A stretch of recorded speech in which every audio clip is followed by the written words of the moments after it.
नमस्कार, मैं रवीश कुमार। हमारे नए चैनल रवीश की आवाज पर आपका बहुत बहुत स्वागत है। कृपया वीडियो को लाइक कर दे, चैनल को सब्सक्राइब कर दे और आप हमारी वीडियो कहां से देख रहे हैं और मेरी पत्रकारिता से कितना सहमत हैं कमेंट बॉक्स में जरूर बताएं। तो चलिए वीडियो शुरू करते हैं। मोदी पर स्मृति का फूटा गुस्सा, खोली पोल। राजनीति में कहा जाता है कि यहां किसी से रिश्ते नहीं होते, यहां सिर्फ इस्तेमाल किया जाता है। जब तक आप काम के होते हो, आप जरूरी हो, और जब आपकी उपयोगिता खत्म हो जाए तो आप बस एक नाम रह जाते हैं।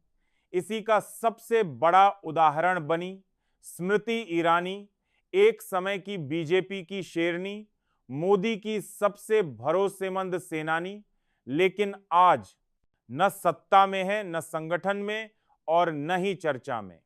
याद कीजिए वो दौर जब स्मृति ईरानी लोकसभा में खड़े होकर सोनिया गांधी को ललकारती थीं, कांग्रेस को घेरती थीं और मोदी सरकार की आक्रामक प्रवक्ता के तौर पर सामने आती थीं।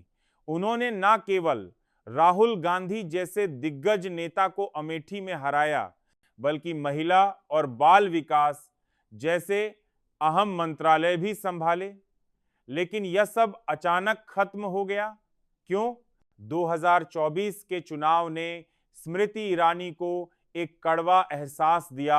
राजनीति में जितनी ऊंचाई तेजी से मिलती है, गिरावट उससे भी तेज होती है। स्मृति ने सोचा था कि किशोरी लाल शर्मा जैसे अपेक्षाकृत अज्ञात चेहरे को हराना उनके लिए कोई बड़ी बात नहीं होगी, लेकिन जनता ने उनको नहीं, उनके अहंकार को हराया।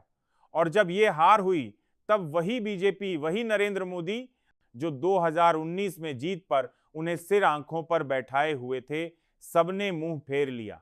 सबसे बड़ा झटका तब लगा जब मोदी जी ने स्मृति की हार पर एक शब्द तक नहीं कहा, न कोई समर्थन, न सांत्वना, जैसे उन्हें जानता ही नहीं कोई। वो महिला जिसने हर संकट में पार्टी के लिए सबसे आगे खड़े होकर लड़ाई लड़ी, वही स्मृति अब पार्टी में अकेली पड़ गई। सत्ता चली गई, मंत्रालय चला गया, अमेठी चली गई और अब शायद पार्टी भी छूट गई है। राजनीतिक गलियारों में चर्चा थी कि उन्हें राज्यसभा भेजा जाएगा, दिल्ली की मुख्यमंत्री बनाया जाएगा या संगठन में बड़ी जिम्मेदारी दी जाएगी। लेकिन असल में कुछ भी नहीं हुआ, सब सिर्फ अफवाहें थीं। बीजेपी नेतृत्व ने न केवल उन्हें साइडलाइन किया, बल्कि भूल जाना ही बेहतर समझा। यह वही स्मृति थी जिन्हें बीजेपी का भविष्य बताया जाता था। अब खबर आई कि स्मृति ईरानी ने टीवी की दुनिया में वापसी कर ली है। वो फिर से तुलसी वीरानी बन गई हैं, उसी क्योंकि सास भी कभी बहू थी कि दुनिया में लौट गई हैं। सवाल ये नहीं कि उन्होंने एक्टिंग क्यों शुरू की, सवाल ये है कि एक राष्ट्रीय नेता को एक्टिंग में लौटने पर मजबूर क्यों होना पड़ा। जवाब साफ है, क्योंकि बीजेपी में अब उनके लिए कुछ नहीं बचा। और अब सबसे बड़ा सवाल, क्या स्मृति ईरानी बीजेपी में कभी वापसी करेंगी? तो जवाब है शायद नहीं, क्योंकि अब वो भी जान गई हैं कि नरेंद्र मोदी और बीजेपी ने उन्हें सिर्फ एक मोहरा समझा। उन्होंने अपने करियर का सर्वश्रेष्ठ वक्त बीजेपी को दिया, बदले में मिली चुप्पी, तिरस्कार और निर्वासन।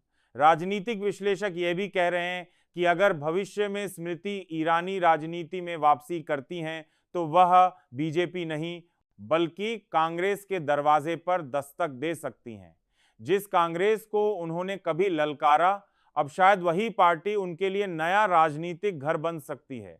स्मृति ईरानी की कहानी सिर्फ एक नेता की हार की नहीं है, बल्कि राजनीति में वफादारी के बदले मिले धोखे की कहानी है।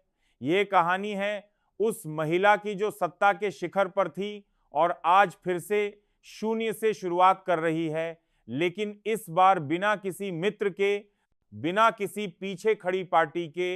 इस पूरे मुद्दे पर आपको क्या कुछ लगता है? आपकी जो भी राय हो कमेंट बॉक्स में जरूर बताएं और देखते रहें रवीश की आवाज। नमस्कार।